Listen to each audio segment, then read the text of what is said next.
नमस्कार। लर्निंग मंत्रा के ऑनलाइन पाठशाला में आपका स्वागत है।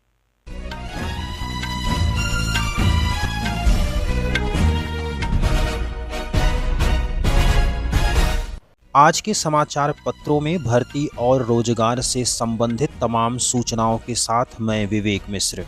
पहली सूचना एलटी ग्रेड समकक्ष अर्हता विवाद को लेकर है। आज यानी 5 अगस्त प्रातः 11 बजे उत्तर प्रदेश लोक सेवा आयोग पर समकक्ष अर्हता विवाद से संबंधित ज्ञापन सौंपा जाएगा।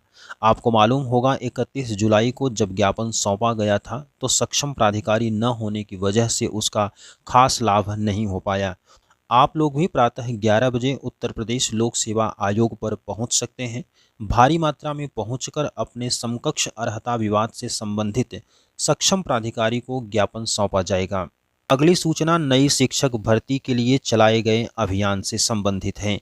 परिषदीय प्राथमिक स्कूलों में नई शिक्षक भर्ती शुरू करने की मांग को लेकर बेरोजगारों ने रविवार को सोशल मीडिया एक्स पर अभियान चलाया।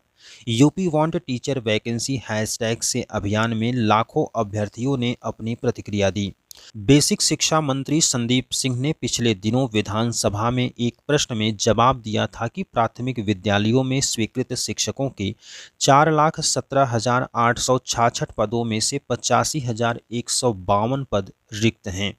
अगली सूचना एसएससी से है। एसएससी की 27 अगस्त को आएगी साल की आखिरी भर्ती। कर्मचारी चयन आयोग ने साल 2024 के कैलेंडर में शामिल 12 में से 11 भर्तियां निकाल चुका है। अब एसएससी के कैलेंडर में केंद्रीय सशस्त्र पुलिस बल में कांस्टेबल जीडी 2025 भर्ती का विज्ञापन जारी होना है। 27 अगस्त को जारी हो सकती है यह भर्ती का विज्ञापन। यह इस कैलेंडर की आखिरी भर्ती होगी। इसके बाद एसएससी केवल परीक्षाएं आयोजित करने के साथ परिणाम ही जारी करेगा। एसएससी की ओर से कैलेंडर में 12 भर्ती परीक्षाओं को शामिल किया गया था। Selection post phase 12, sub inspector Delhi police और assistant sub inspector CISF, junior engineer CHSL भर्ती की परीक्षाएं आयोजित हो चुकी हैं। सीजीएल 2024 भर्ती की आवेदन प्रक्रिया 27 जुलाई को और एमटीएस तथा हवलदार भर्ती परीक्षा की आवेदन प्रक्रिया 3 अगस्त को पूरी हो चुकी है। अगली सूचना डीएलएड प्रवेश से संबंधित है। प्रदेश के प्राथमिक और उच्च प्राथमिक विद्यालयों में सहायक अध्यापक भर्ती के लिए अनिवार्य डिप्लोमा इन एलिमेंट्री एजुकेशन यानी कि डीएलएड या पूर्व में बीटीसी प्रशिक्षण के 2024-25 शैक्षणिक सत्र में प्रवेश का कुछ पता नहीं है। प्रवेश की सूचना जारी नहीं होने के चलते बेरोजगार परेशान हैं। यही कारण है कि तमाम अभ्यर्थी एमए या परास्नातक के दूसरे पाठ्यक्रम में प्रवेश लेने पर विचार कर रहे हैं। पिछले साल डीएलएड में प्रवेश के लिए ऑनलाइन आवेदन 2 जून से शुरू हुए थे। इस लिहाज से देखा जाए तो प्रवेश प्रक्रिया 2 महीने पीछे चल रही है। सूत्रों के अनुसार परीक्षा नियामक प्राधिकारी कार्यालय ने 2 महीने पहले ही शासन को डीएलएड प्रशिक्षण 2024 में प्रवेश का प्रस्ताव भेज दिया था, लेकिन अब तक अनुमति नहीं मिली। पिछले साल प्राथमिक विद्यालयों की शिक्षक भर्ती में बीएड को मान्य करने संबंधी राष्ट्रीय अध्यापक शिक्षक परिषद यानी एनसीटीई की 28 जून 2018 की अधिसूचना सर्वोच्च न्यायालय से निरस्त होने के बाद डीएलएड प्रवेश में आवेदन की अंतिम तारीख कई बार बढ़ानी पड़ी थी।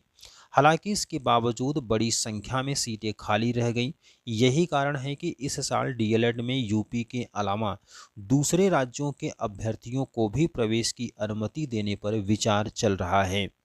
अगली सूचना बिहार से है। जन सुराज पार्टी के संस्थापक प्रशांत किशोर ने रविवार को कहा कि बिहार के युवाओं में बेरोजगारी है और नौकरियां दूसरे प्रदेश के लोग ले जा रहे हैं। बिहार में डोमिसाइल लागू किया जाना चाहिए ताकि बेरोजगारी का दंश झेल रहे युवाओं को रोजगार मिल सके।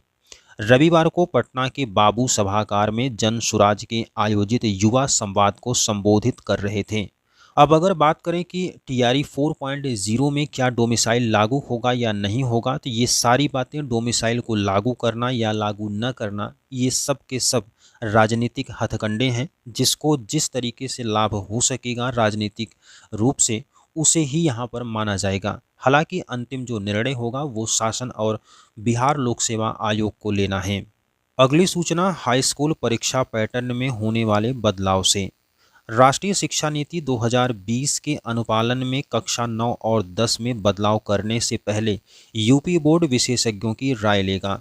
कक्षा 9 में 2025-26 सत्र से 6 की बजाय 10 विषयों की परीक्षा लेने और त्रिभाषा फार्मूला समेत अन्य बदलाव चरणबद्ध तरीके से लागू करने के लिए बोर्ड ने 29 जून तक छात्र छात्राओं, अभिभावकों, शिक्षकों आदि हितधारकों से सुझाव मांगे थे।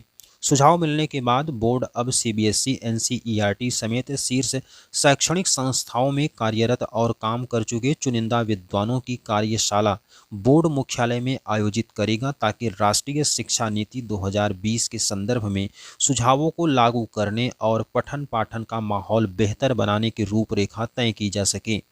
बोर्ड के अधिकारियों का मानना है कि जो भी बदलाव लागू किए जाएं, वह छात्र छात्राओं पर अतिरिक्त दबाव न बनाएं और अन्य बोर्ड की तुलना में यूपी बोर्ड के विद्यार्थियों का प्रदर्शन राष्ट्रीय स्तर की प्रतियोगी परीक्षाओं में बेहतर हो सके।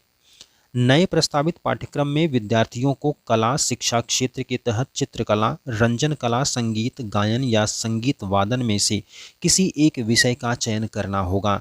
शारीरिक और स्वास्थ्य शिक्षा के तहत नैतिक, योग, खेल और शारीरिक शिक्षा तथा समाज उपयोगी, उत्पादक और समाज सेवा कार्य सभी के लिए अनिवार्य होगा। व्यावसायिक शिक्षा के अंतर्गत 31 विषयों में से एक का चयन करना होगा। 7 विषयों के आधार पर बनेगी मेरिट। वैसे तो बोर्ड 10 विषयों की परीक्षा लेगा, लेकिन मेरिट 7 विषयों के आधार पर ही बनेगी। इनमें 3 भाषाएं, गणित, विज्ञान, सामाजिक विज्ञान और अंतर विषयक क्षेत्र, गृह विज्ञान, मानव विज्ञान, वाणिज्य, एनसीसी, कंप्यूटर, कृषि या पर्यावरण विज्ञान में से कोई एक होगा। शारीरिक कला और व्यावसायिक शिक्षा में 30 नंबर की लिखित परीक्षा होगी और 70 का अतिरिक्त मूल्यांकन होगा। शेष विषयों में 80 नंबर की लिखित परीक्षा और 20 नंबर का अतिरिक्त मूल्यांकन होगा। इसके अलावा कई अन्य बदलाव लागू करने पर मंथन चल रहा है।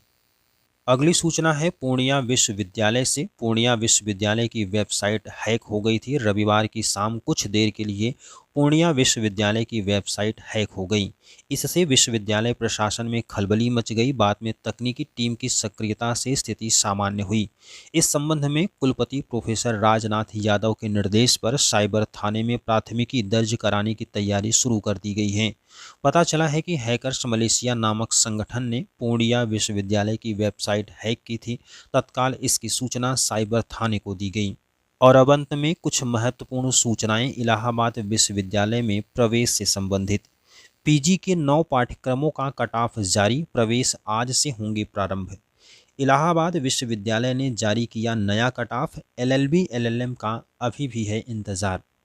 इलाहाबाद विश्वविद्यालय के 60 परास्नातक पाठ्यक्रमों में से ज़्यादातर में प्रवेश प्रक्रिया शुरू हो चुकी है।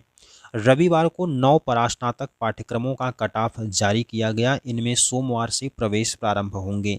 एलएलबी और एलएलएम में प्रवेश की उम्मीद लगाए बैठे अभ्यर्थियों को पहले कट ऑफ का इंतजार है। कट ऑफ से संबंधित विस्तृत जानकारी आपके स्क्रीन पर प्रदर्शित हो रही है। आवश्यकता अनुसार आप उसको नोट कर सकते हैं। इसके अलावा एसएस खन्ना में पीजी के प्रवेश से संबंधित बात करें तो एसएस खन्ना महाविद्यालय में परास्नातक प्रवेश परीक्षा में शामिल छात्राओं को प्रवेश के लिए आमंत्रित किया गया है। छात्राएं शिक्षा शास्त्र, प्राचीन इतिहास, अंग्रेजी, समाजशास्त्र, वनस्पति विज्ञान और जंतु विज्ञान विषयों में प्रवेश के लिए काउंटर से आवेदन पत्र प्राप्त कर सकती हैं। आज के वीडियो में बस इतना ही। अगर वीडियो आपको पसंद आया हो तो लाइक करिएगा। चैनल पर पहली बार हैं तो सब्सक्राइब जरूर करिएगा। जय हिंद।